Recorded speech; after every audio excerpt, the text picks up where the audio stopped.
বন্ধুসকল, আজি সংবিধান দিৱস ২৬ নৱেম্বৰ আৰু ২৬ নৱেম্বৰত সমগ্ৰ ভাৰতবৰ্ষত কনষ্টিটিউশ্যন ডে বা সংবিধান দিৱস পালন কৰা হয়। এতিয়া ২৬ নৱেম্বৰত সংবিধান দিৱসটো কিয় পালন কৰা হয়? থুলমূলকৈ মই ক'ব বিচাৰিছোঁ যে কেবিনেট মিছনৰ নিৰ্দেশক্ৰমে যেতিয়া ভাৰতীয় জনসাধাৰণে নিৰ্বাচিত প্ৰাৰ্থীৰ দ্বাৰা সংবিধান সভাই ৯ ডিচেম্বৰ 1946 চনত ভাৰতৰ কাৰণে এখন সংবিধান প্ৰস্তুত কৰিবৰ কাৰণে গঠিত হৈছিলে।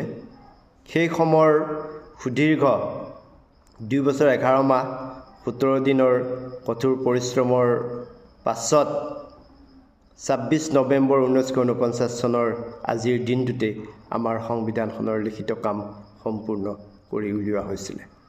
আৰু সেইকাৰণে আজিৰ দিৱসটো আমি ভাৰতবৰ্ষই সংবিধান দিৱস হিচাপে পালন কৰোঁ। ধন্যবাদ।